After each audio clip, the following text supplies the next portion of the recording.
Hi there, and welcome to a new episode of Extreme Banding, the slow YouTube camera channel dealing with various photographic nightmares. I am living in one of them right now, December in the north of Sweden.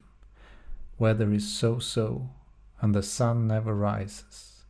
There's no time or place for photography, so what can you do? Think about which all-mechanical rangefinder camera with a cost below 1,000 euros you would like to use for the rest of your life, perhaps. Agfa had been part of the photographic industry from the very beginning. They invented Rodinal, for example. They made a lot of different cameras, mostly folders, box cameras and stuff. In 1957 they released the Ambi Silette, a leaf shutter rangefinder camera with interchangeable lenses. The camera measures 127 × 90 × 36 approximately and weighs 532 grams. It is a symmetrical design, and you can wonder, when looking back at the design history of the 20th century, how many things were thought out and how many were just done by chance. The Barnack Leicas, for example, because of its focal plane shutter, had to have the lens more to one side, and therefore it is nice to hold. Maybe that was just the reason. Many makers of leaf shutter cameras chose to place the lens in the middle instead, as they were free in that regard, disregarding the fact that you have to have your hand somewhere, because this is the feeling when holding the Ambi Silette. The people who designed this camera never held it in their hands. There are of course even weirder choices from the time. If you take a look at the premium Voigtlander Prominent 2, for example, they chose to put the Viewfinder on the right while keeping the winding lever on the right. So your face will bump against the camera and your hand. For left-eyed shooters, matters would have been even worse. I mean, having your left eye here, your face here, and at the same time winding. Anyhow, it is not all a disaster for Agfa. It is a camera with a lot of nice touches. It has a hinged back for easy film loading. You know, this nice small thing for keeping the camera upright. It kind of goes back too easily on this one. But if you have a long lens, it still keeps it balanced.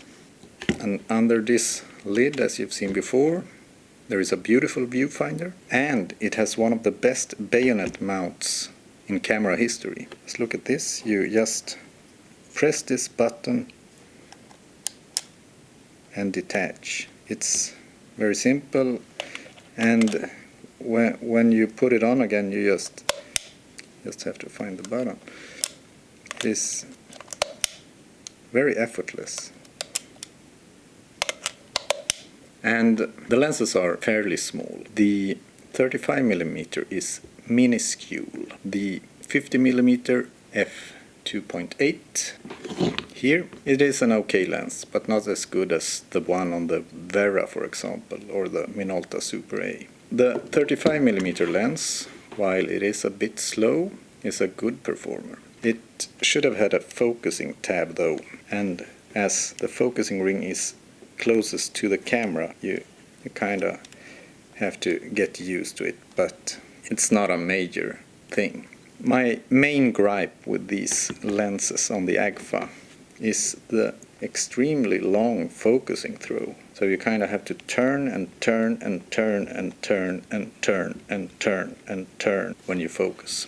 But maybe you'll get used to that as well. The shutter sound is very quiet, one of the quietest I've experienced. We can compare it here to the leaf shutter camera Minolta Super A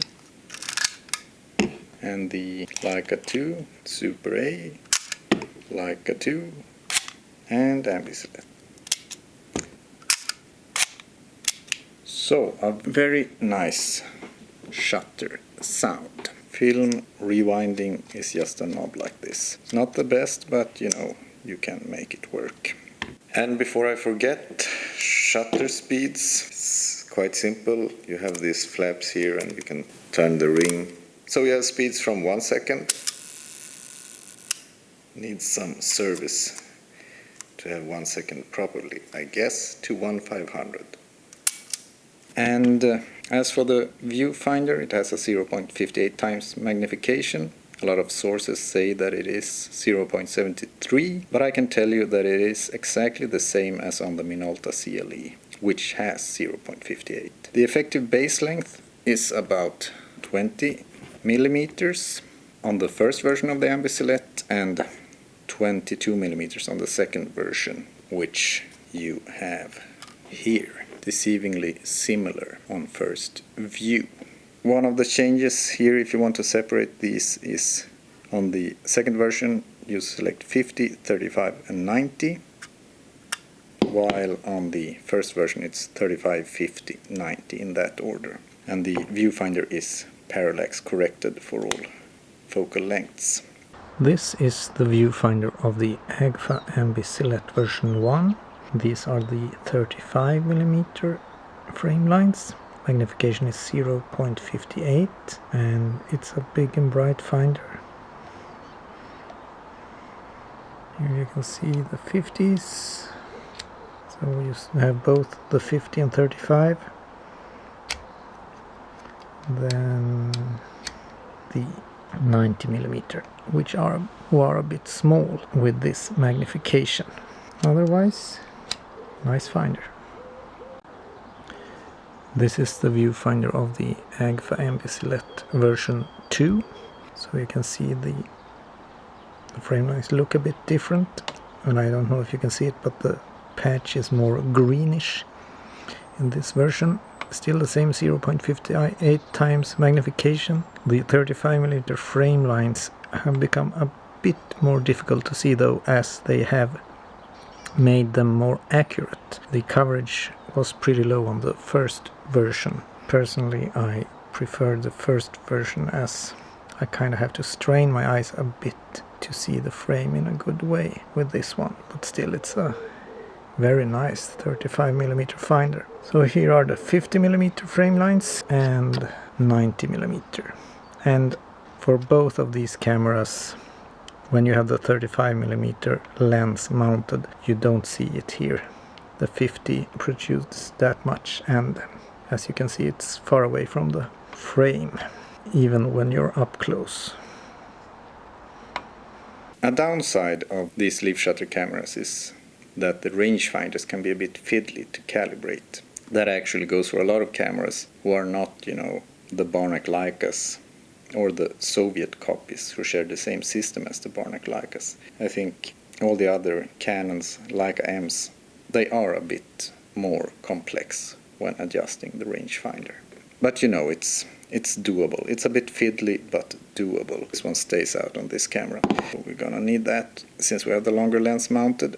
The Ambi Silette 2 had another very significant improvement besides from the increased base length, and this was probably from user feedback. The first version did have a very unergonomic winding lever. You couldn't, catch it like this.